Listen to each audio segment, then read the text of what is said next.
tema escolhido, então, para o nosso encontro é sobre a mulher na antiguidade e a mulher nos evangelhos.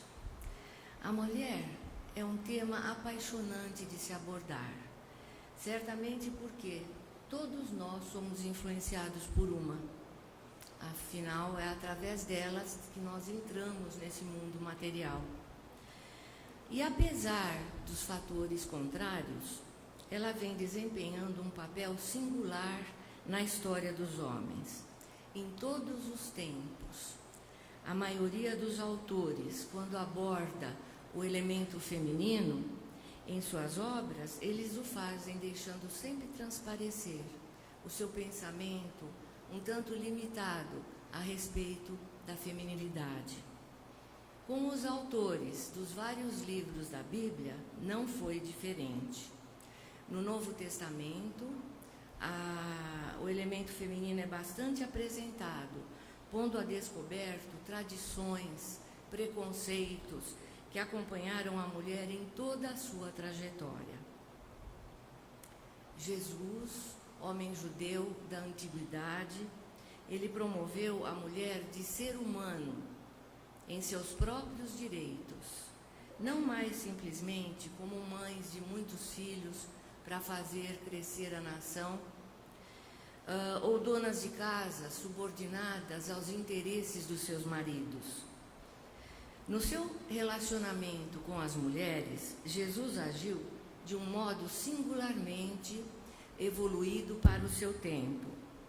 Nos seus ensinos, ou nas histórias que ele contou, ou no relacionamento cotidiano que ele manteve com o elemento feminino, ele sempre teve uma postura imparcial, valorizando tanto o homem quanto a mulher.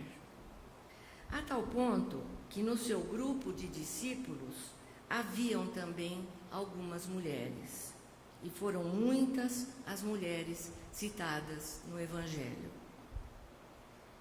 Além daquelas que o seguiam desde o início do seu ministério lá na Galileia até os últimos momentos em Jerusalém, encontramos outras mulheres citadas nos Evangelhos.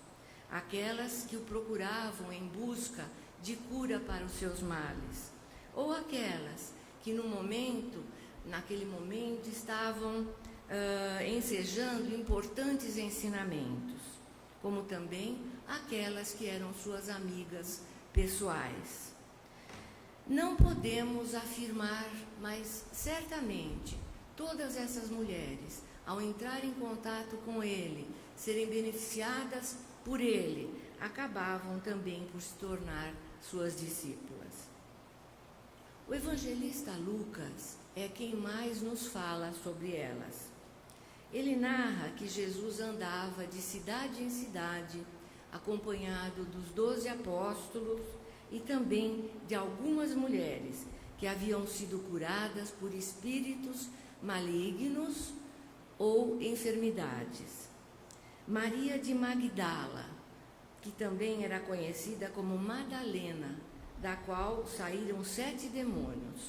Joana, mulher de Cusa, o procurador de Herodes, Susana e muitas outras que serviam com seus bens. É assim que nos fala Lucas, assim, iniciando a abordagem das mulheres nos evangelhos. E no transcorrer do relato evangélico, depois da citação de Lucas, nós não vamos mais ouvir falar nelas. Nessas mulheres que o seguiam. Vamos ouvir falar, sim, nas mulheres, mas de um modo geral. Mas destas que o seguiram, que Lucas introduz no Evangelho, não ouvimos mais falar sobre elas. Até um momento que elas reaparecem. E elas vão reaparecer nos relatos, acompanhando Jesus nos derradeiros momentos como encarnado na terra. O evangelista ressalta que eram aquelas que o vinham seguindo desde a Galileia, ou seja, o acompanharam em todo o seu ministério. A ausência de mais relatos sobre essas mulheres nos evangelhos, a existência deste ato da presença delas nos escritos, isso é perfeitamente explicável, tendo em vista que os evangelhos foram escritos por homens que, diferentemente de Jesus, não tinham qualquer intenção em valorizar, nem que fosse um pouquinho, a atuação dessas mulheres no círculo de Jesus. Mas certamente contribuiu muito para a ausência dessa citação delas a condição da mulher na antiguidade, quando era considerada, na maioria das vezes, um ser secundário, não tendo direito a qualquer manifestação fora do seu círculo familiar. Dentro da família, elas atuavam normalmente, mas fora da família não era permitido que elas se manifestassem. Mas mesmo assim, é certo que os 4 evangelhos canônicos nós vamos encontrar essas corajosas seguidoras de Jesus sendo citadas a partir do momento em que as coisas tomaram o rumo da adversidade. Elas acompanharam Jesus nos momentos de glória e não o abandonaram nos momentos mais difíceis. Citam os evangelistas que quando Jesus estava caminhando em rumo ao local onde ele seria executado, os romanos temeram que ele não resistisse chegar até o desfecho final, porque ele estava muito enfraquecido. E aí, essas autoridades ordenaram que um homem que estava lá no meio do povo viesse ajudar Jesus a carregar o travessão da cruz até o Monte Calvário. No meio da multidão que se formou, acompanhando a caminhada de Jesus até o Calvário, estavam as mulheres que choravam, batiam no peito e se lamentavam. Na sequência dos acontecimentos, os seus mais íntimos amigos o abandonaram, com medo de serem presos também. Mas as mulheres não o abandonaram. Elas ficaram presentes e presenciaram todos os preparativos para a crucificação. Durante toda a agonia de Jesus, até sua morte, elas permaneceram ao seu lado, corajosas, não ocultando o sofrimento que estavam passando diante do que estava ocorrendo com seu mestre, que era agora um condenado na lei dos homens. Os evangelhos dão nome a essas mulheres que ali estavam. Mateus fala em Maria Madalena, Maria, mãe de Tiago e José, e as mães do filho de Zebedeu. Isso é o que fala Mateus. Marcos acrescenta um nome, Salomé. E João diz que lá estavam, ao pé da cruz, sua mãe, a irmã de sua mãe, Maria, mulher de Cleófas, e Maria Madalena. Depois da morte de Jesus, seus amigos, superando o medo que eles estavam sentindo, liderados por José de Arimateia. José de Arimateia era uma autoridade importante lá no Sinédrio e era amigo de Jesus. Então, eles conseguiram autorização das autoridades romanas para tirar o seu corpo para levarem à sepultura. As mulheres estavam presentes e acompanharam o cortejo e viram como ele foi depositado no sepulcro. A participação delas não aparece assim como um simples estar lá. Era como uma real comunhão de vida. Ele fazia parte da vida delas. Mas elas não haviam seguido Jesus assim ocasionalmente, como faziam as multidões. Elas tomaram parte cotidianamente, dia a dia, do grupo itinerante da Galileia.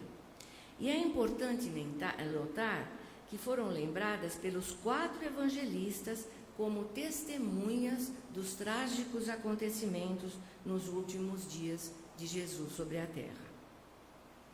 Porém, esta citação nos evangelhos somente aconteceu porque, se não fossem as discípulas a testemunharem esses acontecimentos, não haveria mais ninguém a fazê-lo, porque os 11 haviam fugido, ficaram só elas. Então, não tinha como omitir a presença delas e tornou-se inevitável admitir que elas estavam lá. Por outro lado, nós podemos até concluir que nós não saberíamos de nada dos acontecimentos se as mulheres não estivessem lá, justamente porque os discípulos fugiram de medo. Então não teria ninguém para narrar o que aconteceu com Jesus. Eis aí a razão pela qual os evangelhos trouxeram de volta às suas narrativas as mulheres nos derradeiros momentos de Jesus. Convém notar que em Israel as mulheres não eram habilitadas a dar testemunhos dos acontecimentos.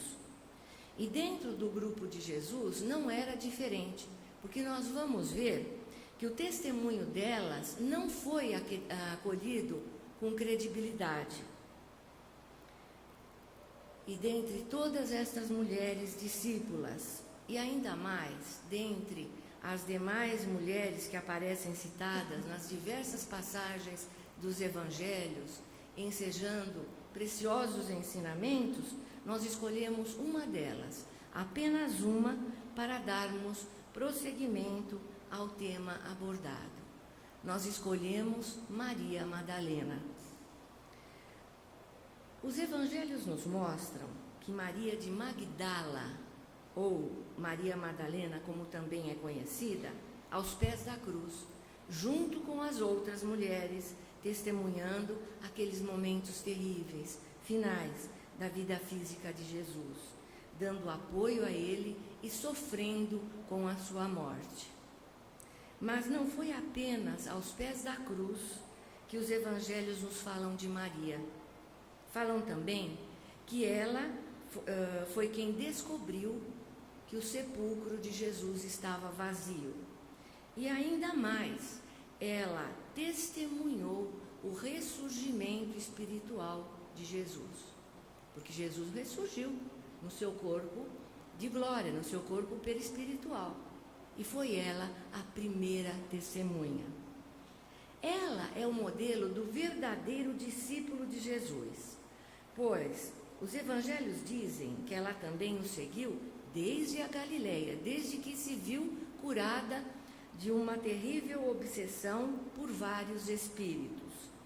Isso é o que dizem os evangelhos, temos como certo, né? Mas, por incrível que pareça, a Madalena que vive na nossa lembrança e que também foi imortalizada pela arte através dos tempos, ela é diferente do que falam os evangelistas. Incrível, né? As obras de arte nos mostram uma mulher muito bonita, de longos cabelos, seminua, que se arrepende dos seus pecados, fortalecendo a ideia de uma prostituta redimida. Foi assim que nós tivemos consciência da presença dela. Contrariando ao que nos dizem os evangelhos, foi dessa forma que a imagem de Maria Madalena ou Maria de Magdala se consolidou no imaginário das pessoas. Porém, fatos novos, oriundos de descobertas arqueológicas, nos dão conta que Maria Madalena foi uma mulher muito diferente daquilo que nós pensamos. Então, quem era a verdadeira Maria Madalena? É o que nós pretendemos demonstrar agora. Como se formou a difamação dessa mulher? Para começar, vamos novamente aos evangelhos, colher nas poucas informações a respeito dela e procurar nas entrelinhas alguma coisa a mais e ver como tudo aconteceu. Maria Madalena aparece nos 4 evangelhos, mas nenhum deles fornece qualquer detalhe a respeito da sua pessoa, a sua idade, condição social, sua família, nada. Ela é citada como Maria de Magdala. E esse detalhe nos sugere que ela veio desta cidade, a cidade de Magdala, que existia nos tempos de Jesus nas margens do mar da Galileia. Mas, ao citá-la desta forma, podemos também entender que ela não era casada. As mulheres casadas costumavam usar o nome do marido, mas isso não acontece com Maria, o que indicava e indica que ela era solteira. Não há nada no limitado material que temos sobre ela nos evangelhos que nos indique que ela era casada. Nenhuma informação. Tampouco ela é descrita como viúva e nem fala sobre a presença de filhos. Mas será que existe alguma coisa, alguma evidência que a mostre como prostituta? Nós diríamos que não. E vamos tentar explicar.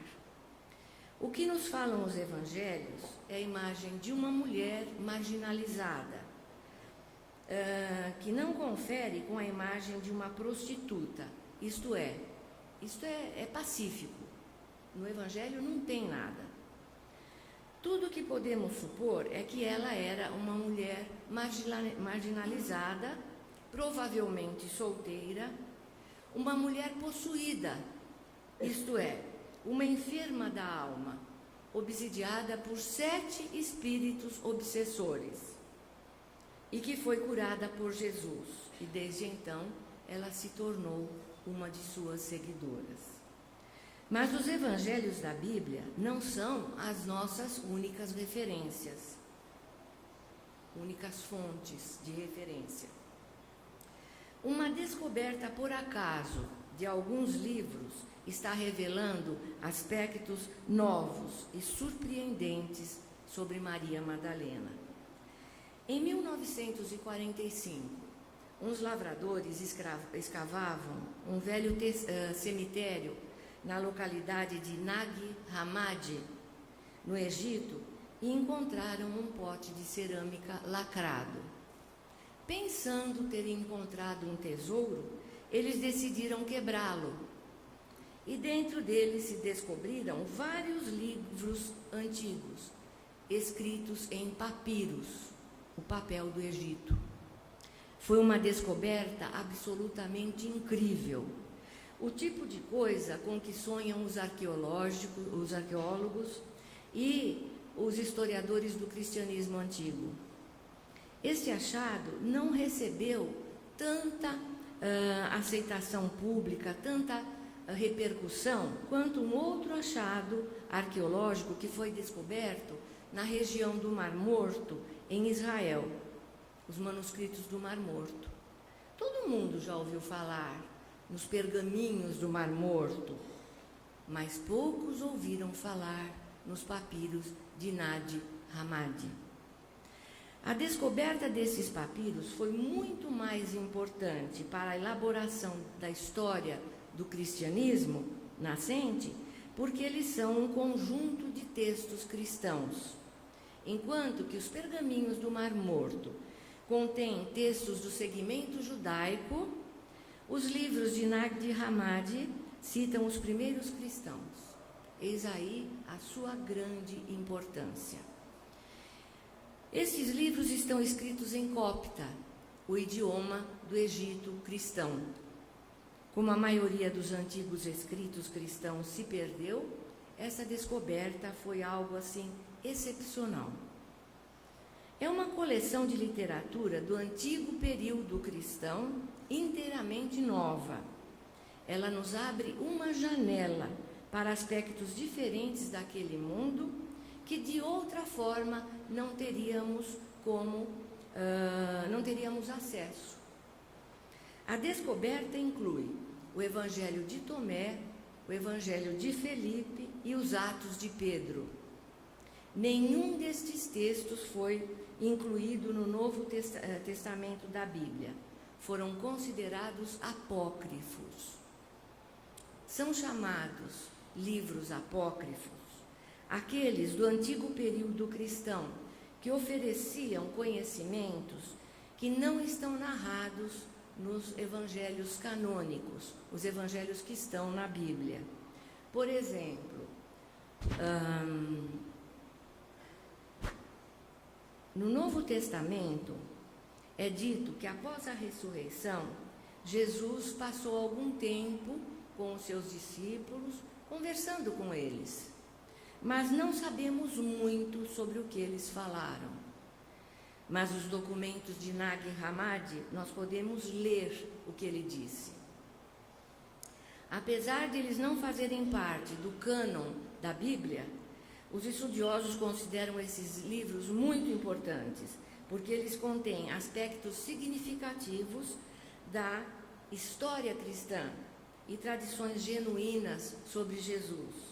E isso interessa muito para o desenvolvimento dos estudos, né? Os estudos que esses intelectuais, esses historiadores realizam a respeito da história do cristianismo.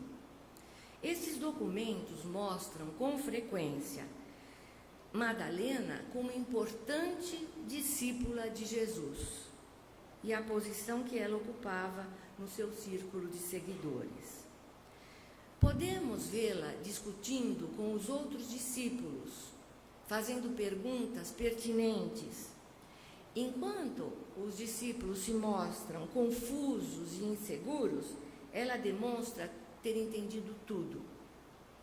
Sua postura está totalmente em desacordo com aquela imagem formada da prostituta regenerada que ficava num segundo plano no movimento de Jesus. O Evangelho de Felipe, que faz parte dos livros de Nag Hammadi, aponta Maria como uma figura-chave entre os discípulos, dizendo que ela recebera ensinamentos exclusivos do próprio Jesus.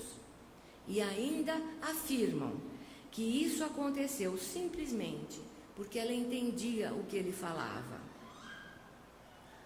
Vamos relembrar um pouco. Os evangelhos canônicos nos mostram Maria junto com as outras mulheres, né, ao pé da cruz, pondo em risco sua própria vida. O sofrimento de Jesus foi prolongado e deve ter sido uma agonia para ela presenciar a cena. Finalmente, o homem cujos ensinamentos transformaram a sua vida estava morto. Após a sua morte, os evangelhos falam que o seu corpo foi colocado num sepulcro cavado na rocha. Maria Madalena foi uma das mulheres que ficaram de vigília e observou o sepultamento. O início do sabá, período de repouso que os judeus tinham por obrigação respeitar, estava se aproximando. Então, eles fecharam rapidamente o túmulo e se retiraram. Era costume, na época, as mulheres judias prepararem os corpos para o sepultamento. Os corpos eram naquela época e lá na Judéia, eles não eram embalsamados, mas eles eram preparados com perfumes, seguindo a tradição existente. Os cadáveres eram considerados impuros. Portanto, era a tarefa das mulheres lidarem com eles. Diz o Evangelho de João que quando terminou o período do sabá, na manhã de domingo, bem cedinho, Maria foi até o túmulo, levando aromas que fizera justamente para preparar o corpo de Jesus para o sepultamento, pois eles não tiveram muito tempo de fazê-lo naquele final de tarde, na sexta-feira. E ela constatou, admirada, que o corpo de Jesus não se encontrava lá. Em estado de choque, ela saiu correndo ao local onde estavam os demais discípulos reunidos, porque eles ficaram todos juntos, com muito medo, né? E foi dar a eles a notícia que Jesus não estava dentro do sepulcro. Quando ela contou, eles não acreditaram nela. Isso reflete perfeitamente a atitude deles perante o testemunho de uma mulher. E devem ter pensado assim: ela está histérica, ou qualquer coisa do gênero. Não devemos acreditar nisso. Mas, mesmo assim, como eles não acreditaram, Pedro e João retornaram com ela até a tumba para confirmar. Ao ver a tumba vazia e os panos usados para a sepultura, ficaram admirados, e os dois vão embora sem lançar um único olhar para Maria. Então, algo mais extraordinário aconteceu. O momento mais especial na vida de Maria Madalena. Ela está sozinha, chorando, quando alguém lhe perguntou: mulher, por que choras? A quem procuras? Como o sepulcro se localizava dentro de um jardim, ela pensou que fosse o jardineiro, e com os olhos cheios de lágrimas, ela respondeu: se tu o tiraste, dize-me onde o puseste, e eu irei buscá-lo. Então ele a chama pelo nome: Maria. Ela fica perplexa e diz: meu mestre, e tenta tocá-lo, mas ele a detém: não me toques, porque ainda não subi ao meu pai, mas vai até aos meus irmãos e dize a eles: subo para o meu pai e nosso pai, para o meu Deus e nosso Deus. É um momento impressionante. Jesus está diante dela, vivo como antes. A ressurreição de Jesus foi o ponto decisivo do cristianismo. Ela encerra todos os ensinos de Jesus a respeito da realidade espiritual do ser. Ele comprova, ele dá o exemplo. E Maria Madalena foi a figura-chave neste acontecimento. Qualquer um pensaria que no mínimo Maria seria reconhecida como apóstola, uma das primeiras missionárias que teria dado início ao cristianismo, uma vez que ela, como os demais apóstolos, estivera com Jesus durante todo o seu ministério e foi testemunha da sua morte e ressurreição, podendo assim ensinar o que havia aprendido com ele. E ainda mais, Jesus a encarregou de uma missão, de ir aos demais apóstolos anunciar a sua ressurreição. Maria Madalena se encaixa perfeitamente no papel de apóstola. Porém, este é um papel que a Bíblia nunca lhe conferiu. Em nenhuma parte do Novo Testamento, Maria Madalena é chamada de apóstola. E para descobrir o porquê de tudo isso, precisamos recorrer a um outro texto apócrifo, há muito tempo descoberto. Num bazar no Cairo, em 1896, um estudioso alemão encontrou um curioso livro em papiro, encadernado em couro e também escrito em copta, aquele idioma do Egito cristão. Infelizmente, não sabemos quase nada sobre a origem desse manuscrito. A história contada na época é que ele viera de Akhmin, no Alto Egito, e que hoje for encontrado em um nicho, numa parede. A cidade de Akhmin abrigava uma comunidade de cristãos perseguidos no primeiro século. Então, o documento pode muito bem ter sido escondido por um mártir, um herege, um monge. Ao examinar o texto do livro encontrado, se revelou algo de extraordinário. Era o Evangelho de Maria Madalena. Como os livros encontrados em Nag Hammadi, os Evangelhos de Maria também, ele é considerado um livro apócrifo.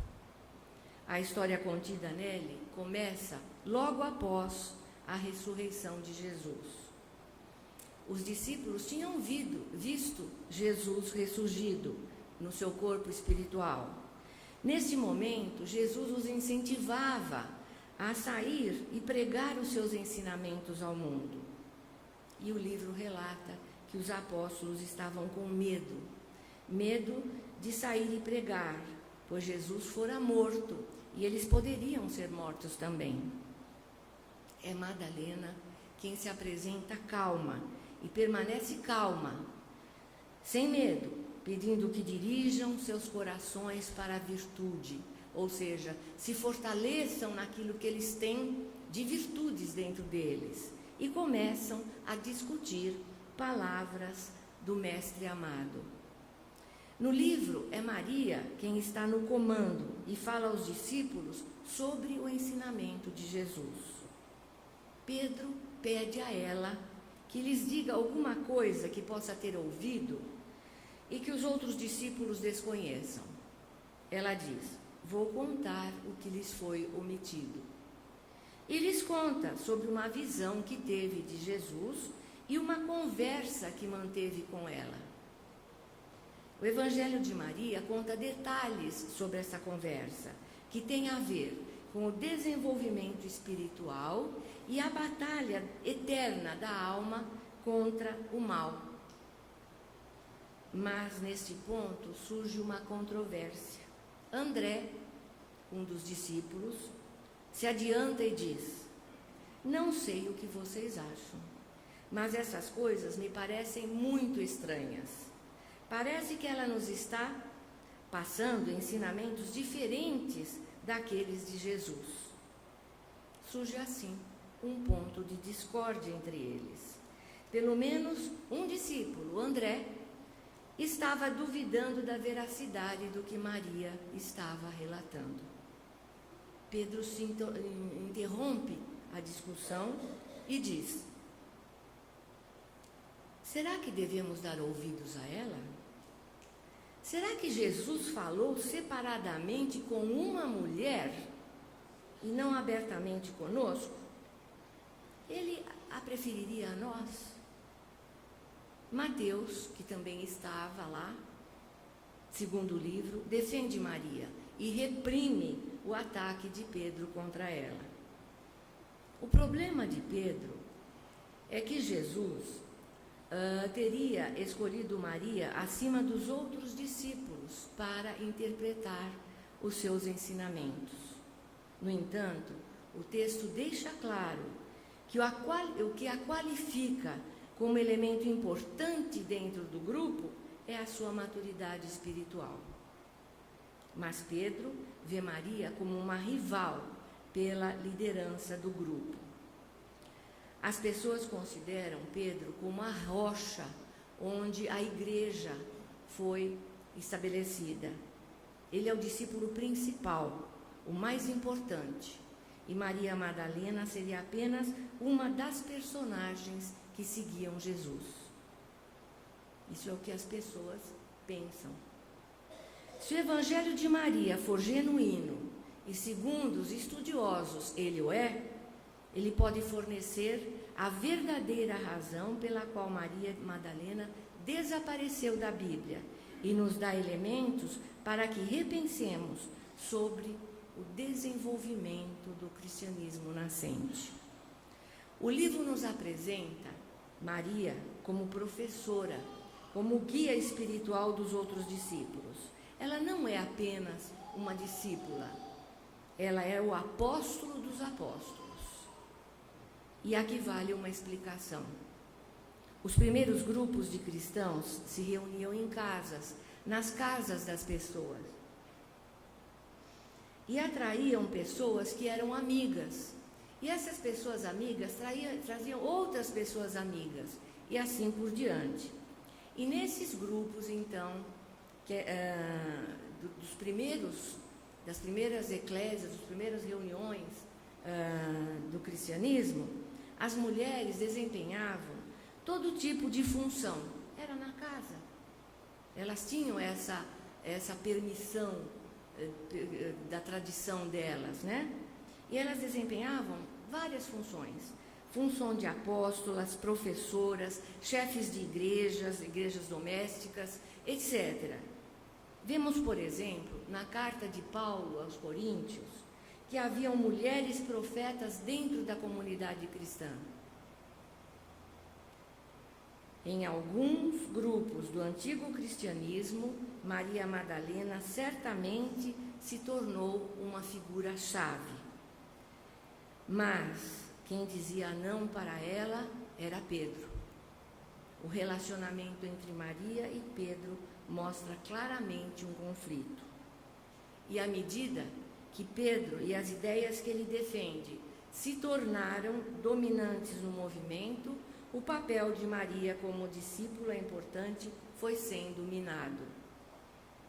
E à medida que a igreja foi se institucionalizando, as mulheres líderes foram sendo afastadas.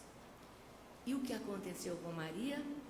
Ela acabou se tornando vítima da luta pelo poder.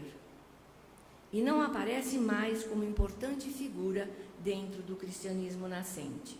Nós não vemos o nome dela citado uma única vez no livro Atos dos Apóstolos. Essa é a história que conhecemos. E quem escreveu a história? Os homens escreveram a história. No século IV e V, o exercício público da liderança pelas mulheres é considerado heresia. Elas não podem ser ordenadas, por exemplo, para se tornarem sacerdotes, bispos, nada.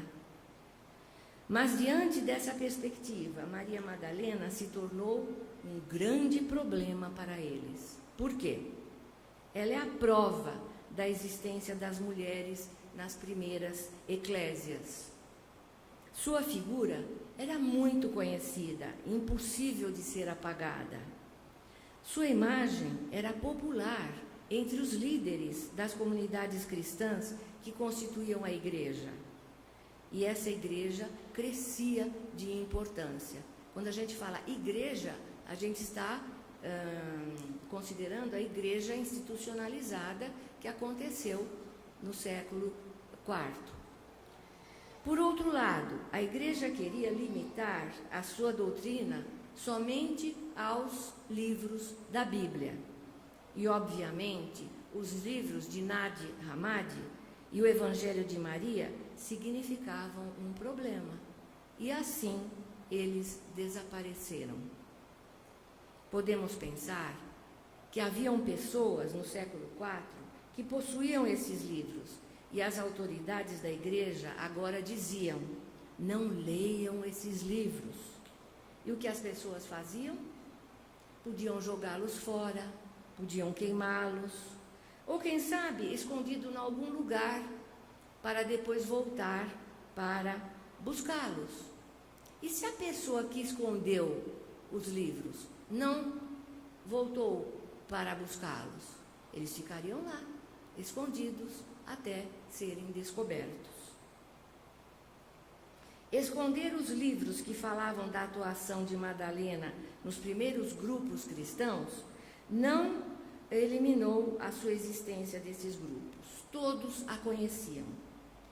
Ela não pode ser removida da história de Jesus, porque ela sempre existiu como uma de suas seguidoras nos próprios evangelhos canônicos. Então, como era possível negar a sua existência? Era necessário achar um outro papel para ela. Era preciso uma história alternativa. Daí terem inventado a história de Maria como sendo uma prostituta. E esse caso de Maria se tornar a prostituta mais famosa do mundo, tem também a ver com uma certa leitura equivocada dos evangelhos. Né? A pessoa se lê de uma vez, não reflete. Há muitas mulheres chamadas Maria nos evangelhos. Infelizmente, para Madalena, ela era uma delas. E de fato, por exemplo, no Evangelho de Lucas, no capítulo 7, existe a passagem de uma mulher que ungiu Jesus num banquete na casa de um fariseu. E esta mulher, ela é chamada na passagem como pecadora. Não sabemos o nome dela, mas a tradição cristã sempre teve como certo que ela era a pecadora da cidade, ou seja, a prostituta. Ela chora, molha os pés de Jesus com suas lágrimas, os enxuga com os seus cabelos e depois derrama sobre Jesus um perfume. Essa é uma passagem de Lucas. Esta mulher pecadora geralmente é associada a uma outra mulher. Esta sim tem nome nos evangelhos. Ela chama Maria, Maria de Betânia. É a irmã de Lázaro e Marta, e que também ungiu Jesus com um perfume, numa ocasião totalmente diferente, para o seu sepultamento. Essa Maria de Betânia é confundida com Maria de Madalena. Muitas pessoas confundem nas pregações, nas preleções, confundem essas duas Marias. E essa Maria de Betânia também é confundida com a prostituta, porque as duas ungiram Jesus. A partir daí fica fácil relacionar Maria Madalena com toda mulher pecadora que nos mostram os evangelhos. Uma das maneiras pelas quais você pode insultar uma mulher líder é ligando-a a uma sensualidade inadequada e à prostituição. A transformação de Maria, de apóstola em pecadora e depois em prostituta, estava tomando forma. Aí, por volta do século VI, o Papa Gregório o Grande declarou que os 7 demônios originais de Maria Madalena significavam todos os vícios que ela tinha, dos quais ela depois se arrependeu e os transformou em virtudes. Isso é uma declaração formal, né, da instituição. E assim, Maria Madalena, uma líder apostólica, se transforma em Maria Madalena, a prostituta arrependida. A figura de Maria agora adquiriu um outro papel dentro da igreja, um papel emblemático. A igreja estimulava os convertidos a refletirem sobre seus pecados, sobre o seu passado pecaminoso. E essa Maria, prostituta arrependida, era um exemplo ideal para o pecador se arrepender dos seus erros. No seu papel como pecadora penitente, Maria passou a ter muitos seguidores. Afinal, todos nós pecamos, erramos e nos colocamos na situação de nos arrepender, pedir perdão, né? Então, ela passou a ter muitos seguidores. Mas, infelizmente, a sua reinvenção como pecadora manchou o seu nome. A igreja dedicou um dia santificado a Maria, além de lhe dedicar igrejas especialmente para ela, tornando-se assim a santa que simbolizava o arrependimento e a remissão dos pecados. Talvez esteja na hora de revermos o legado de Maria. Devemos nos lembrar dela não só como uma seguidora de Jesus, como nos mostram os evangelhos, e alguém que compreendia, como nos dizem esses outros livros que foram encontrados, mas também como uma provável líder do movimento cristão. E não podemos nos esquecer de como ela foi transformada numa prostituta, porque isso ela não era. Na verdade, ela deveria ser tão importante quanto os outros 12, mas ela jamais assumiu o seu lugar de direito ao lado deles. E, segundo alguns estudiosos, não recebeu todo o crédito que merecia e merece. Em 1969, acho que todos nós aqui podemos nos lembrar desse dia, a Igreja Católica, na figura do Papa João XXIII, reconheceu que Maria Madalena havia sido tratada injustamente. E eles retiraram o rótulo de penitente do dia dedicado a ela. Passou a ser somente o dia de Santa Madalena. Porém, esta medida não teve muita repercussão. Muitos de nós ainda a reconhecem como a prostituta arrependida, né? Que ficou aí pelas calendas.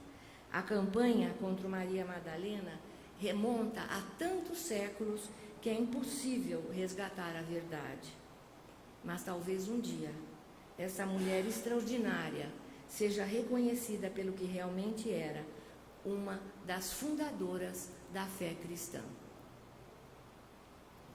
Esse foi um pequeno estudo que nós fizemos a respeito desta figura, para que nós que trabalhamos na seara, fazendo preleções, falando sobre Evangelho, a gente saiba realmente que o Evangelho não está escrito, ela não é considerada como ficou no imaginário das pessoas, né?